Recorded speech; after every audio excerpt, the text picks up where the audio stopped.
I am trying to play game in Roblox player.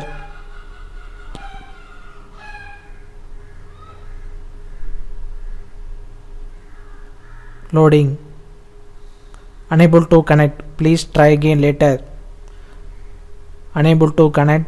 Please try again later. Error occurs.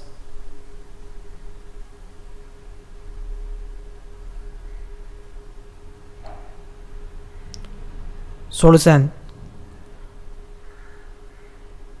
Go to Windows Defender Firewall with advanced security settings.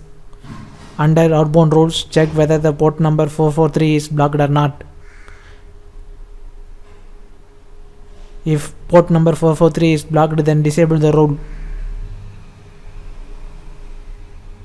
Now I can play games. Error gone.